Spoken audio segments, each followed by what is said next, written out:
Olá, tudo bem?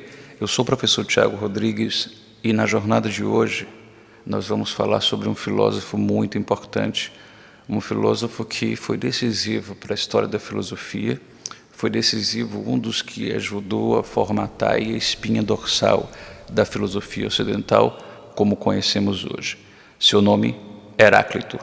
Heráclito, ele nasceu em Éfeso, na cidade da Jordânia, que é a atual Turquia, né? De acordo com Diógenes, um historiador que trabalhou com os filósofos antigos, né, os pré-socráticos, inclusive, ele relata que Heráclito era natural de Éfeso, ele tinha aproximadamente 40 anos por ocasião aí da 69ª Olimpíada, por volta aí de 504 a 501 antes da Era Comum. Heráclito nos foi apresentado aí como um misantropo.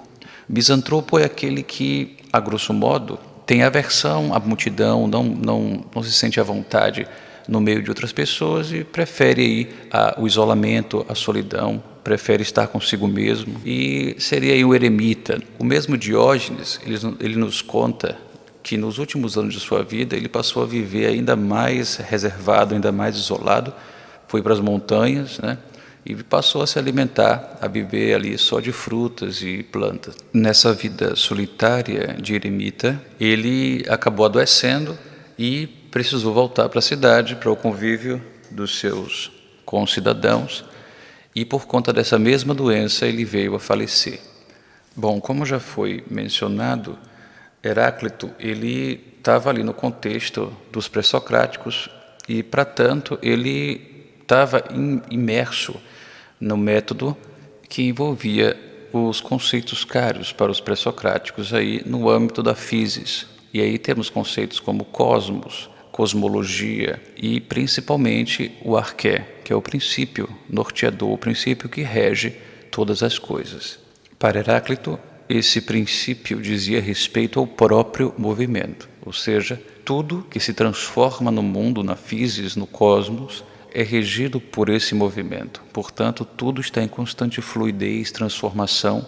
Para Heráclito, tudo flui, tudo se move, exceto, no entanto, o próprio movimento.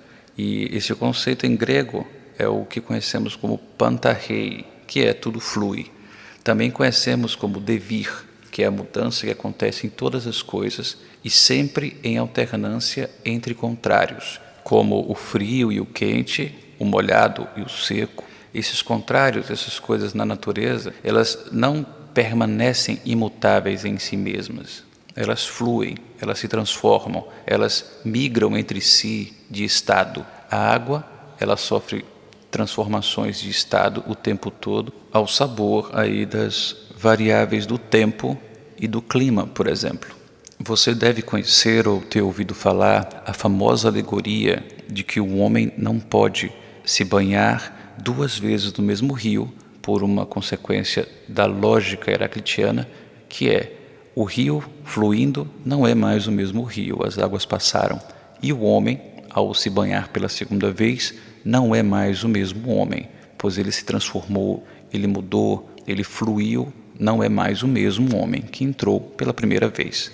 Assim como Tales elegeu a água como o princípio, como o seu arqué, Pitágoras, por sua vez, foi o número, e Heráclito escolheu como elemento simbólico para personificar o movimento, personificar o devir, o pantarrei, o fogo como elemento fluidor, o elemento que tudo transforma. Tudo que o fogo toca muda, e não existe nenhuma característica de bondade ou maldade nessa mudança. O fogo por si só como elemento, ele muda tudo o que toca. O fogo, ao mesmo tempo que destrói, ele constrói. Desde a mitologia grega, lá com Prometeu, até as verificações da física contemporânea. O fogo destrói, arruína, mas também constrói, faz evoluir uma civilização inteira, faz evoluir a tecnologia dessa civilização. Assim foi a relação do homem com o fogo na história. O fogo que condenou Prometeu é o mesmo fogo que destruiu a escola pitagórica e o mesmo fogo que é usado como elemento norteador e simbólico para a filosofia de Heráclito.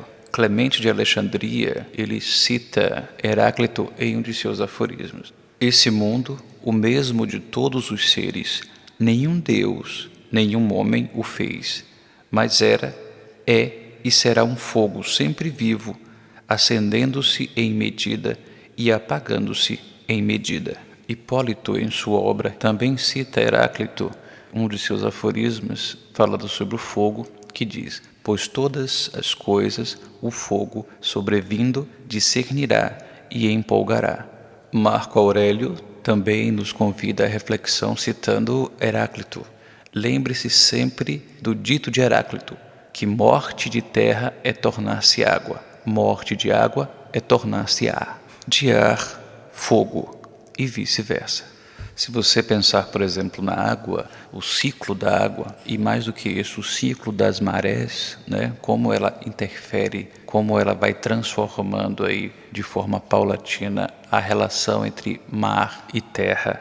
Se pensarmos aí na relação de fogo e ar, para haver fogo é necessário que haja ar, que haja oxigênio. O oxigênio, por exemplo, é um comburente universal para o fogo, sem o qual o mesmo não existiria. Mas, ao mesmo tempo, havendo fogo, o fogo consome todo o oxigênio. Se tiver no espaço, por exemplo, e esse oxigênio, esse comburente acabe, o fogo também acaba. É uma relação de necessidade entre os dois, por mais que haja oposição entre o fogo e o ar, tanto por seu nascimento. Para existir fogo, para que haja ignição, é fundamental que haja oxigênio, e para terminar é necessário que haja também falta de oxigênio desse comburente. Então estão diretamente ligados, em oposição e ao mesmo tempo em fluidez. Heráclito, ele era conhecido e nos foi revelado como um filósofo, como um pensador obscuro, por escrever de forma simbólica, por escrever aí em forma de aforismos. O aforismo, em linhas gerais, é uma máxima, uma sentença que, de forma resumida, sintética, em poucas palavras, ela representa aí um princípio de alcance moral, por exemplo, como na representação de um ditado, um provérbio, e na forma simbólica, né? Também conhecido como a forma, o discurso oracular. Essa escrita oracular, ela acaba criando um eco de atemporalidade e de individualidade para o interlocutor, ou seja, para aquele que interpreta ou recebe a mensagem. Algo que tem a pretensão da universalidade e do atemporal, mas que só pode ser entendido e apreendido pelo indivíduo, caso ele queira. Ou seja, a linguagem simbólica, nesse sentido, para ser entendida e internalizada, precisa ser interpretada pelas referências e limitações do próprio intelecto do indivíduo, do interlocutor. O indivíduo precisa preencher as lacunas de abstração com elementos vindos do seu próprio intelecto, o que dá, de certa forma, um caráter de coautoria, caso o discurso seja apreendido, entendido. Por isso, quando nos deparamos com esse tipo de discurso, às vezes temos a impressão de já termos ouvido em algum outro lugar ou já temos pensado sobre aquele assunto antes. De alguma forma, ele nos parece familiar. Esse texto simbólico, esse discurso poético, ele perpassa grande parte aí das escrituras no Antigo e no Novo Testamento, nos textos litúrgicos em geral, na filosofia escrita por aforismos, por parábolas, ou até mesmo de forma poética, na filosofia de Nietzsche, de Platão, de Albert Camus, Sartre, Kierkegaard, em alguns textos proféticos e, para além da filosofia e religião, na linguagem simbólica da arte como um todo. É por isso que a letra da sua música preferida faz tanto sentido para você, ou aquele poema que você elegeu como o melhor entre tantos outros, como se o poeta estivesse descrevendo sua existência em versos, como se tivesse o poder de profetizar o que você viveu ou o que ainda está vivendo. Esse é o poder da linguagem simbólica. Além disso, podemos pensar numa outra perspectiva. Escrever de forma muito homogênea e lógica, seguindo uma métrica muito comum, é uma forma simples de antecipar o contraditório do interlocutor e o pior, muitas vezes, sem ter dado tempo para entender ou apreender com profundidade o tema. E não há nada pior para quem formula e trabalha com uma ideia do que ver surgir um contraditório precoce vindo da doxa, da opinião irrefletida do interlocutor, como fica patente aqui no aforismo do próprio Heráclito. E a Sibila, com delirante boca sem risos, sem belezas, sem perfumes, ressoando 1000 anos, ultrapassa com uma voz, pelo Deus nela. Sibila, que no caso é a sacerdotisa do oráculo de Delfos, aquela que fala em linguagem simbólica, em linguagem oracular. O Senhor, de quem é o oráculo de Delfos, nem diz nem oculta, mas dá sinais. A relação de individualidade e subjetividade na interpretação fica patente neste aforismo heraclitiano. Deus é dia, noite, inverno, verão, guerra, paz, saciedade, fome, mas se alterna como fogo quando se mistura a incensos e se denomina segundo o gosto de cada. Nesse caso, a ideia oracular dentro da linguagem simbólica, ela é fluida. A ideia é possibilidade dentro de uma fluidez e depende aí da interpretação e da intencionalidade de cada indivíduo ou de cada consciência que participa dessa ideia. Ainda em relação à tensão entre opostos, ao conflito entre opostos, Heráclito vai nomear como a guerra entre os opostos. A realidade acontece então não em uma das alternativas, posto que ambas são apenas parte de uma mesma realidade, mas sim na mudança, ou, como Heráclito chama, na guerra entre os opostos. Para Heráclito, esse conflito é o que fomenta o movimento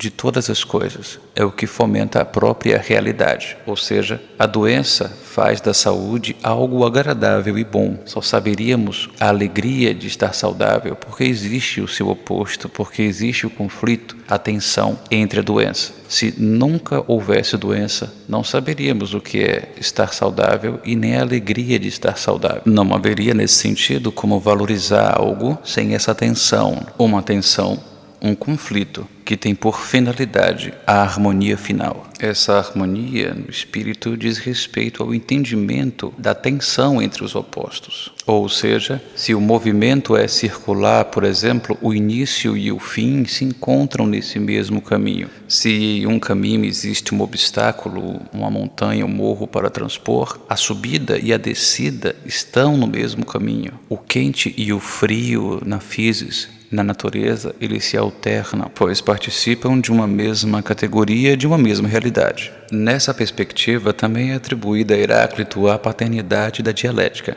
A dialética, em linhas gerais, é o método cujo foco é a divergência, ou a contraposição de ideias que levam a outras ideias. Esse talvez tenha sido o seu principal legado, e que desenhou parte da espinha dorsal da filosofia ocidental e oriental até os dias de hoje. A tradução literal de dialética é caminho entre as ideias. Aristóteles, em sua obra Ética Nicômaco, cita Heráclito, dizendo que o contrário é convergente e dos divergentes nasce a mais bela harmonia, e tudo segundo a discórdia. Hipólito cita Heráclito quando diz: não compreendem como o divergente consigo mesmo concorda, harmonia de tensões contrárias, como de arco e lira. À luz da dialética heraclitiana, trazida por Hipólito e por Aristóteles em Ética Nicômaco, quero fazer aqui uma reflexão com você sobre a democracia. Numa democracia, a dialética é sempre bem-vinda. O conflito constante de ideias divergentes no norte de novas ideias para o todo, para uma polis, para um país. O conflito é imprescindível e reconciliador para a democracia. Isso quando a divergência busca a harmonia de um povo enquanto nação. Por outro lado, seja no debate privado, seja no debate público, quando buscamos ser o contrário irreconciliável do outro, nós perdemos a bússola dialética e nesse caminho não poderá haver harmonia democrática em uma nação. Nossa democracia é jovem, mas a discussão sobre a democracia é uma anciã que está longe de caducar. Pelo contrário, está sempre convidando a refletir que quando perdemos o norte da dialética, encontramos um outro lugar. Um lugar que nos divide e nos esmigalha enquanto cidadãos, nos mina enquanto nação e, por fim, constrange a nossa própria existência enquanto cidadãos diante de nós mesmos, diante do outro e diante do mundo. Nesse norte, nós confundimos dialética democrática com maniqueísmo político. Sem entrar na filologia do termo, maniqueísmo, em linhas gerais, é a dualidade assimétrica e irreconciliável de opostos, que personifica-se aí entre o bem e o mal. Muito atribuído ao discurso religioso, no qual não pode haver conciliação ou harmonia entre o bem e o mal, ou seja, entre Deus e o diabo. Esse discurso foi enraizado em nossa história, na nossa liturgia, na nossa cultura e na nossa arte por séculos. Ele habita o nosso imaginário de forma crítica. Todos nós que nascemos numa cultura judaico-cristã fomos forjados no maniqueísmo e de forma paulatina condicionados a ele. De modo geral, o nosso imaginário está a ideia da sorte de termos nascido no seio da verdade inquestionável. Nos ensinaram que o diferente, aquele que não participa dessa verdade, é o outro lado, é o problema, faz parte do mal. Se nascemos com uma herança da verdade e do sumo bem, trazida a nós pela tradição, logo, todos que não participam dessa verdade estão do outro lado, estão na mentira ou foram enganados pelo mal maior. Não faz muito tempo, talvez poucas décadas, que canhotos foram vítimas de processos violentos de reeducação para usar, à força, a mão direita. Nessa perspectiva, ser diferente é o problema, ser diferente é o mal. Sem precisar aqui recorrer a quimeras do imaginário maniqueísta judaico-cristão, com pernas de um sátiro, chifres do minotauro e um tridente de Poseidon, como retratadas nas pinturas litúrgicas.